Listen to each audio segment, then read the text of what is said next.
we're going to start with that, and what I do is I lean a little bit in this direction and I start from here and then I roll it down. You don't need to press, you just have to roll it gently because that is enough pressure. So what I do is I do that for 10 times.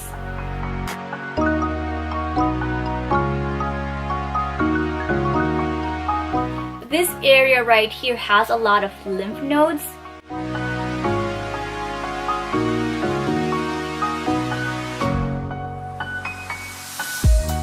You can do this in the morning time and in the daytime. I basically have no time in the morning, so I do this at night, and this gives my face a little bit of a glow. And alright, so after clearing off this area of your neck, we're going to be going straight to your face, and I usually start at this area. And when you roll your jade roller or your rose quartz roller, make sure you're not going back and forth because that would forfeit its purpose of you draining the lymph off your face.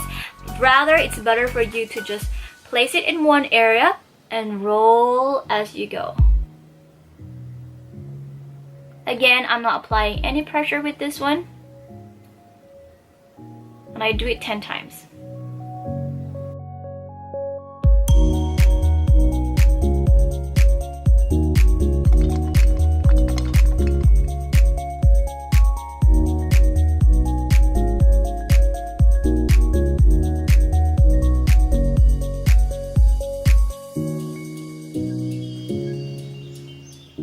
If you want it colder, you can actually put this in the fridge, but the temperature is good enough for me, so I don't do that. And then next, I go from here and then upwards.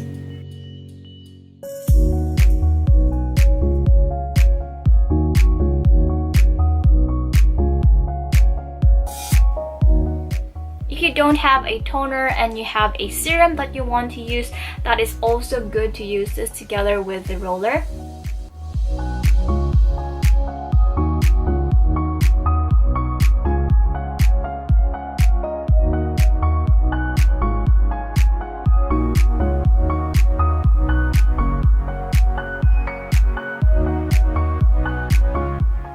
Then we're going to go with the forehead.